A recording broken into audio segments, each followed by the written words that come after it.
Hey there, Linda Carter. I'm 50 years old. Our daughter's wedding. It doesn't concern me. I've already made plans to travel with my adorable niece that day. We finally got the room we wanted. Traveling always comes first, right? On the day the family of my daughter's partner came, my husband suddenly canceled to see them when his niece called him. Even though I had told him in advance he wouldn't budge an inch on the wedding date, claiming he had made plans before our daughter's wedding date was set. My husband says it's because my niece gets attached to me, but my daughter doesn't get attached to me at all. But this strong affection for his niece wasn't something new. His attention merely shifted from his sister to his niece. I strongly asked him if he was sure about his decision and if he wouldn't regret prioritizing his niece over our daughter. Getting hated by my niece by prioritizing my daughter would hurt more. It's obvious I'd regret that more if he feels so strongly, then there's nothing to be done. Our daughter said nothing against my husband's decision, so I figured it'd be a waste of time to try and persuade him further. On the day of the wedding, thanks to a clever move by the sister-in-law's husband, things took an unexpected turn. As a result, my husband came to learn an unthinkable truth, and he was completely taken aback, facing a devastating blow in his life. Having been married for 28 years, my husband is from the same generation as me, and we met at a dinner party with mutual friends back in my 20s. Among my parents' age, it was still an era when women were expected to find happiness in marriage and raising children. If I was going to get married anyway, I wanted to do it after I tried my best in my life. So I fought off my parents' silent pressure. But after turning 25, dodging their expectations became hard. So when I discussed it with a friend, she introduced me to my current husband. When asked if I had romantic feelings for my husband, looking back, I think I didn't. I just didn't want to settle down with someone just because my parents preferred. There was some compromise and a rushed decision involved. I believe my husband probably felt the same way. I wanted to continue working at the company where I was employed. I made it clear I wouldn't quit marriage, and I didn't believe in the old-fashioned idea that women should only stay at home. Then my husband encouraged me by telling me that women's social roles are changing in the U.S. as well, and that we should continue to move forward. I took it to mean he was understanding, and I felt intuitively that we could build a happy home together. We quickly got close, and within about 6 months after we met, we tied the knot and began our life as newlyweds. I wanted to have children while young and then return to the workforce. Jan supported my thoughts, and with our combined effort, I found out I was pregnant within the first year of our marriage. I gave birth to an only daughter. After that, I was always on the move, juggling parenting, household chores, and work. By the time our daughter reached adulthood, all the struggles felt like a part of our shared happiness. I couldn't help but cry in front of her, not caring about others' attention. From all this, one might think we had a picture-perfect family. However, there was a hidden problem with my husband. After marriage, John began revealing his true nature. Firstly, we started splitting all living expenses in half. He made me sign a contract stating that neither of us would ask about each other's salaries. Another clause stated that after deducting the living expenses, whatever my husband did with his salary was none of my business. Behind my husband's actions was the influence of his sister-in-law. While my husband had a rather average look with typical features, his sister had a beauty that was uncommon for ordinary people. It was surprising to hear my sister-in-law hadn't undergone any cosmetic surgeries. She wasn't just a beauty with a good personality, rather, she was incredibly headstrong with a queen-like demeanor. In every aspect, she was the polar opposite of me, and we couldn't get along. It seemed that she felt the same because she didn't try to interact with me directly, which might have been a blessing. However, that was only true if my husband sided with me. The husband idolized his sister in every way and was a devout follower of her. It wasn't long after we got married that he started openly showing this unusual affection for her, an affection that went beyond the acceptable range of just being close siblings. At first, I thought they were just a close brother and sister. I've heard from coworkers and seniors that even after marriage, siblings often visit each other or go on trips together. But it was rare for a brother and sister of opposite genders to be so close. My sister-in-law got married and started a family a bit earlier than my husband did. Upon getting married, she became a full-time housewife. I wondered if she had too much time on her hands, because even after my husband started our family, he would often be called out by her just as he had been when he was single. I hoped that over time my husband would prioritize our family more, so I tried not to nag him about it. But when I was pregnant and suffering from severe morning sickness, or when I needed him to accompany me to the hospital due to sudden health issues, he'd always rush to his sister's side whenever she called, like a puppy wagging its tail and running to its owner. Once, I couldn't help myself by any means and asked him strongly why he didn't think of me first, even though I had my husband's child in my belly. Heck, my sister's pregnant too, and she's feeling lonely. Of course, I'm going to prioritize her and her baby. It was stated with such confidence, as if it was the most obvious thing in the world. I realized he valued blood ties more than his commitment to his wife. Maybe the reason my husband married me was that he had feelings for someone he couldn't be with. If that were the case, it would make sense. I would have felt so much better thinking this was just a sham marriage. I did feel that my husband had an unusual affection towards his sister, but I trusted him as he was cooperative with our family planning. I believed that as our family grew, my husband's affection would naturally turn to our blood-related daughter. If he could shower our child with love, then I was okay to be his second priority. With that resolve, I took great care of the child in my womb and approached my due date. Initially, my husband had promised to be there for the birth, but when the baby didn't arrive as quickly as expected, he chose work over being there for me, saying it was work hours. It wasn't that there were no grievances, but there was a prevailing attitude at the time. Why should a man sacrifice his work to be present at the birth of a child where he can't particularly help?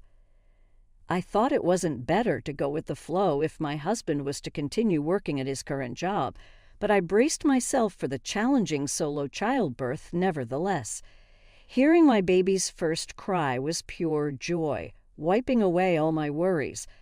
Our child was a girl, and she was a bit heavier and bigger than the average baby girl. She grew up healthy, and I think my husband did love our daughter in his own way. But as she began to lose her baby features, he became less and less interested in her.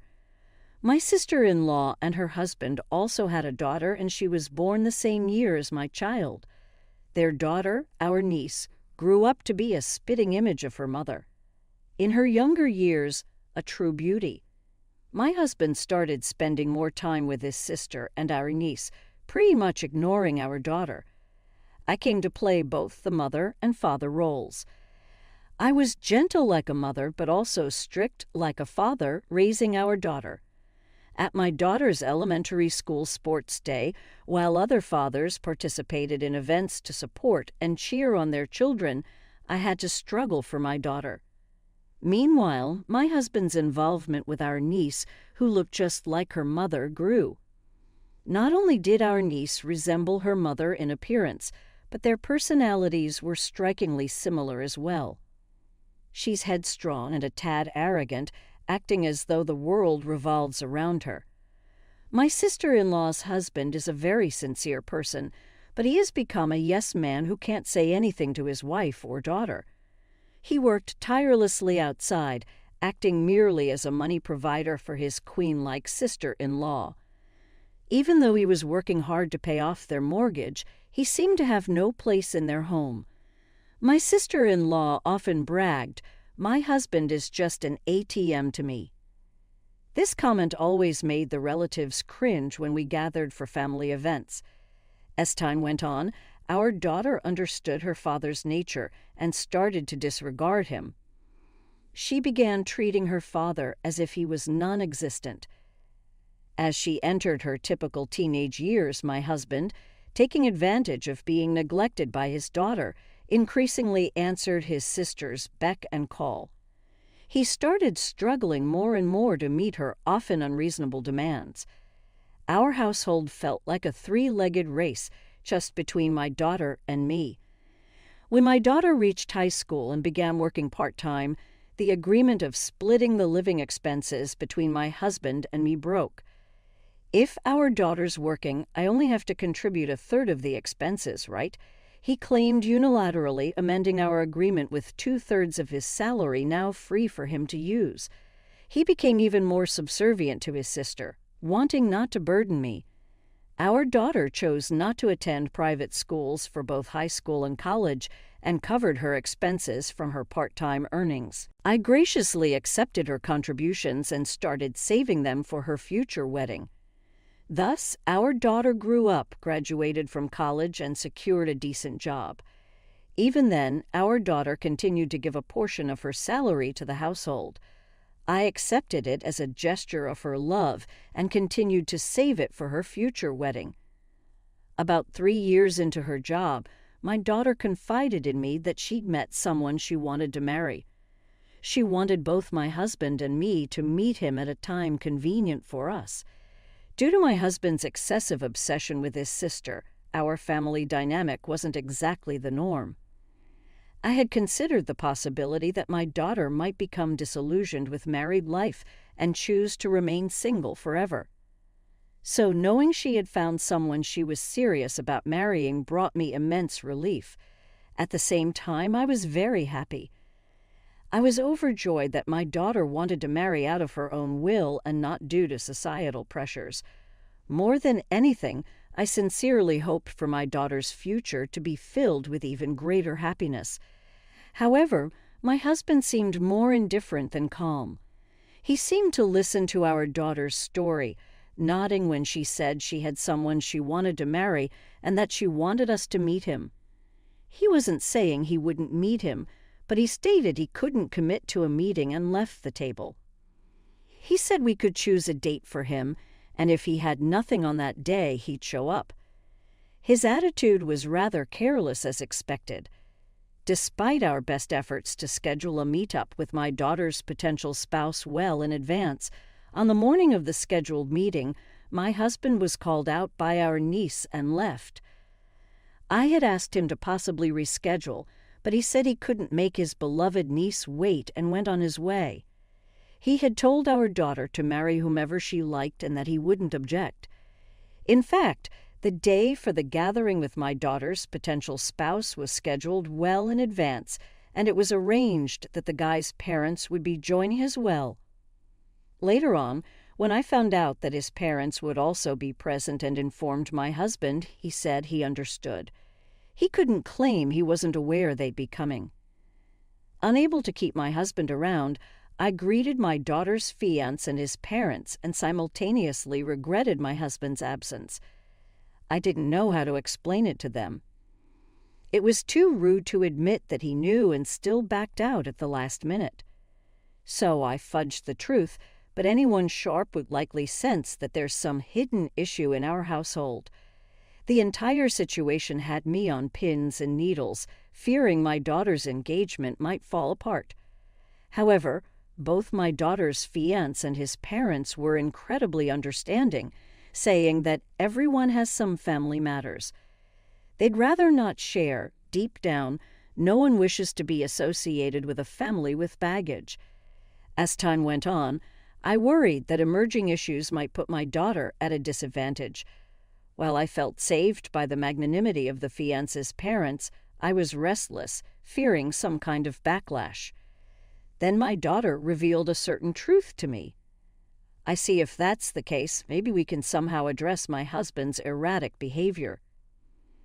I looked forward to the new connections my daughter's marriage would bring. We decided to let the cup handle the wedding date and venue details. A few days after, we managed to see my daughter's fiancé and his parents.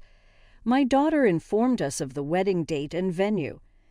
The only availability for the dress she desperately wanted to wear was on that particular day, and the fiancé was on board with it. Given the circumstances, we felt it wasn't our place to interfere. I conveyed my daughter's wishes to my husband, asking him to keep that day free at all costs. Well, I can't do that day. I've got a trip planned with my adorable niece and my dear sister. My husband argued that the trip with his niece had been scheduled before my daughter's wedding. No matter how much I pleaded with him to reschedule, my husband wouldn't budge.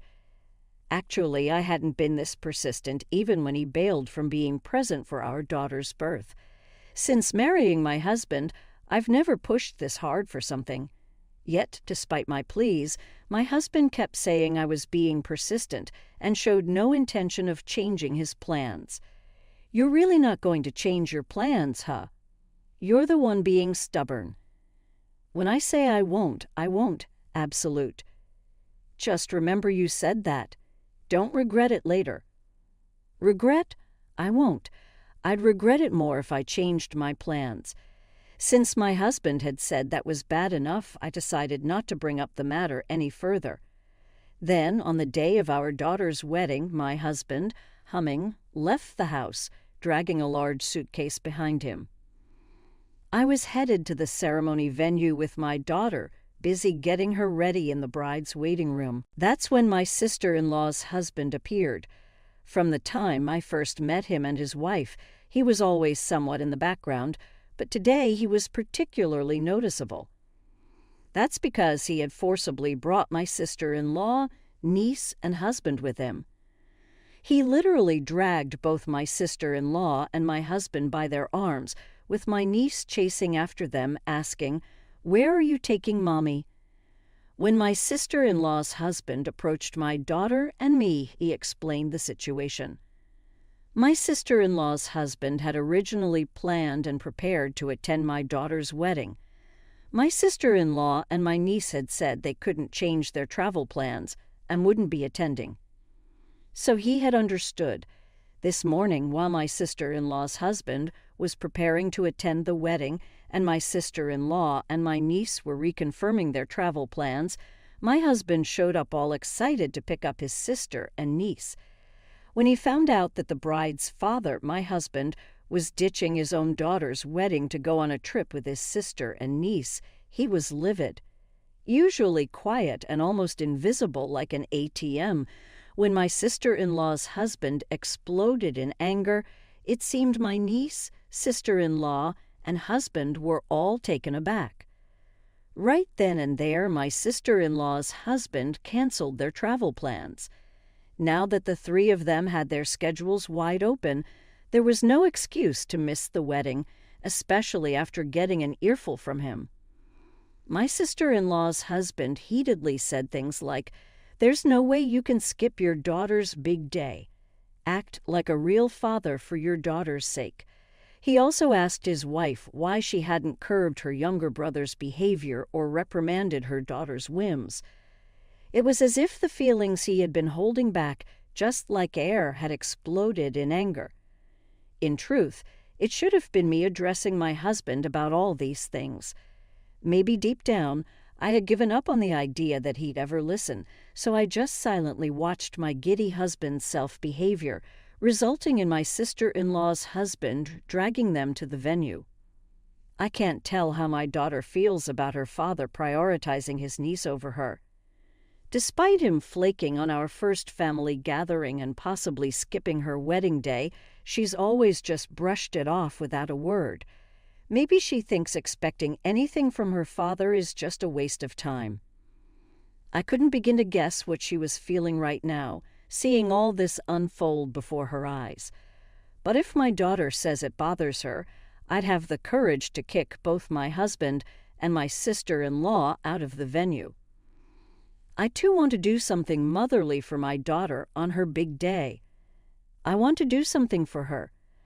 As I waited for my daughter's reaction, my niece and my sister-in-law, annoyed about their canceled trip, began to voice their displeasure. "It's so arrogant. He's just an ATM. He cannot lecture me. I've never thought of you as a father. Don't give me that sour-faced lecture. It's so annoying. A wedding for a plain and unremarkable girl like your daughter. What a waste of time. Truly, endless complaints and demands for cancellation fees." Then the groom and his parents, who had noticed some commotion in my daughter's dressing room, approached us. "If you're having issues, should we call security?" The groom's father offered. Immediately after hearing his voice, my husband's face turned pale. "What? Why is the company president here?" The groom, who had shown concern for my daughter and me, was set to become the CEO of the company where my husband worked. The groom's father was the current CEO. The groom had heard that my daughter and her father weren't particularly close, but he was shocked by the current scene. Being both the CEO of the company where my husband worked and the groom's father, he separated his professional demeanor from his personal life. Yet when he learned that my husband had chosen to go on a trip with his niece over attending his own daughter's wedding, he approached my husband with a mix of disbelief and anger. Even though he demanded an explanation, my husband, who always prioritized his niece and sister-in-law, said, "Why do I need a reason to prioritize them? They're more important than my own daughter." While this might have flown with me, it wouldn't in the business world. The CEO firmly held that while family is important, prioritizing nieces over one's own child is unreasonable. Then my husband turned to our daughter for support. "Help me out here. I've always prioritized my niece over you. And when I said I wasn't going to attend the wedding, you didn't try to stop me. It's only natural that I feel closer to my niece who adores me rather than my daughter who doesn't show me affection right. It's not that the daughter wasn't attached to her father. It's that the father never fostered that attachment with his daughter. From when she first started speaking, she'd known the word daddy and had once been eager to play with him. She tried to bond with him once, but he consistently chose his niece over her. As a result, she gradually distanced herself, and by her teenage years, she barely acknowledged her father. Instead of being sorry for his past actions, he claims this happened because of the daughter. How can someone be so selfish? We don't need a man who can blatantly claim he's done nothing wrong in front of his daughter. At that moment, I couldn't help but feel my sister-in-law's husband's actions were unnecessary. While I initially applauded him internally for speaking up, it's ironic, but we don't need someone incapable of reflecting on their mistakes. When my husband sought agreement from our daughter, and she remained unresponsive, he tried to grab the hem of her wedding gown, but she quickly pulled away, creating a distance. I stopped thinking of you as my father a long time ago.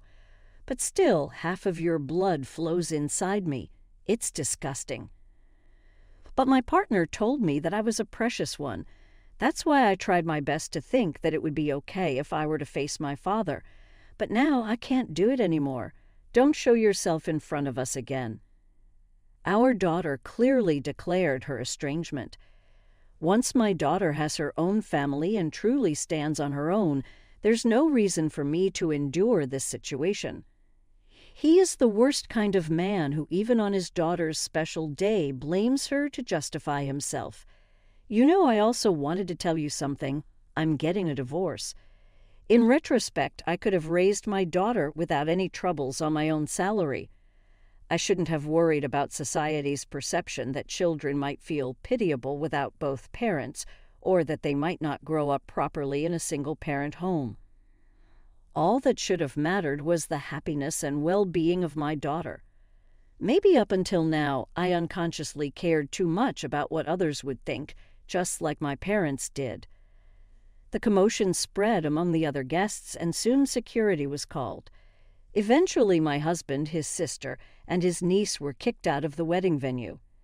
There were several of his direct bosses and subordinates among the guests, so news of this debacle spread rapidly in his company, severely damaging his reputation. He couldn't maintain his usual confident demeanor at work.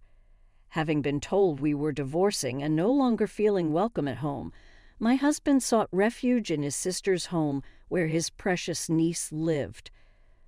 But suddenly the niece who had always adored him and his sister, who had always said he was their only hope, turned their backs on him.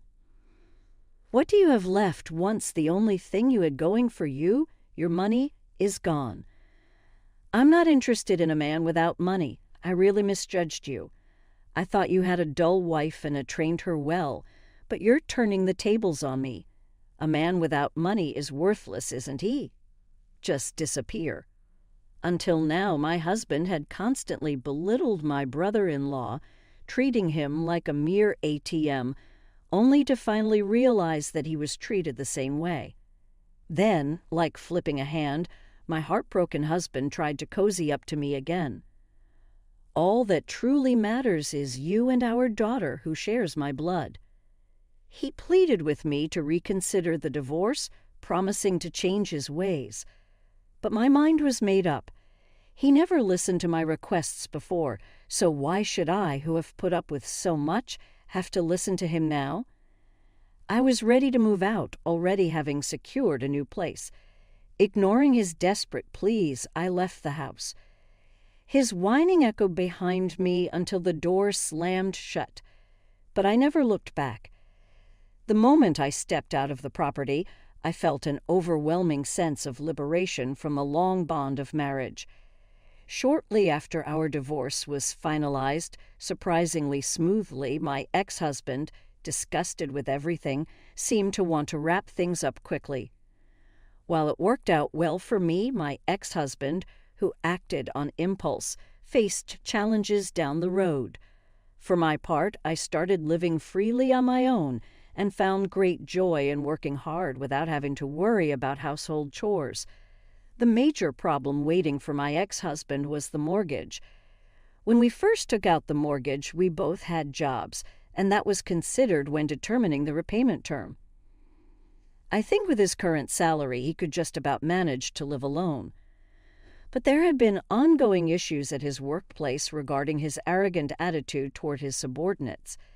Adding to that, his rude behavior at the future company president's wedding and other personal issues led him to be sidelined at work, in a position where his presence didn't really matter. Not only was he denied any chance of promotion or raises, but his salary was also significantly reduced. With that reduced income, continuing to pay off the high mortgage became challenging, leading him to eventually give up the house he'd lived in for over 25 years. It seems my ex-husband moved into a small, old, cheap apartment, taking only the bare essentials with him. I've heard the walls are thin, and you can hear the neighbors' noises in that rundown place. My sister-in-law quickly cast aside her penniless brother and seemed to have a plan to wait for things to cool down, showing some kindness to her husband. However, things didn't go as easily as the sister-in-law hoped, and she was told by her husband that he wanted a divorce. "What? You've got to be kidding. Who do you think you are? I'm the one who should be asking for a divorce, and you should agree to it. Got it?" The proud sister-in-law was deeply hurt and humiliated to be told about divorce from her not-so-impressive husband. I've heard she's been going around saying she was the one who demanded the divorce and made him agree. Furthermore, my sister-in-law, who prides herself on looking young and beautiful even in her 50s, firmly believes that no man could resist her charms. She's been attending senior dating events that cater to wealthy men. "I'm going to remarry a rich man and live the high life," she'd often boast. Indeed, as confident as my sister-in-law is, when she attends these dating events, many older gentlemen are eager to propose, to flock around her. However, because she's incredibly haughty with an insatiable pride, I've heard she's never managed to secure a date after any of these events. My niece is the same age as my daughter, but she lacks real-world experience. Though one might commend her for being studious, The reality is she failed in her job hunting. Concerned about appearances, my sister-in-law suggested that she continue her study in graduate school. My niece seemed to enjoy her time there, especially the attention she received from her male peers. But things took a turn after her parents' divorce. First off, my sister-in-law had been a stay-at-home mom, so there was no money to keep my niece in graduate school. Although they kept their house after the divorce, since her husband moved out, they still needed money to live on. Their savings began to run out quickly. It was only a matter of time before my niece's tuition went unpaid. She was told to drop out and start job hunting immediately. But since it was discovered during the interview that the reason she went to graduate school was not to study seriously, there was no way she was going to be hired. Mid-career, around the time they started struggling for even the next day's meal, my niece began working in a nightclub. At first, her good looks got her some attention, but her arrogant attitude toward others caused trouble with the customers. She kept switching her workplace, so her income was never stable, leading to financial hardships. Now it seems she's getting by selling designer items that she had previously demanded my ex-husband and my former sister-in-law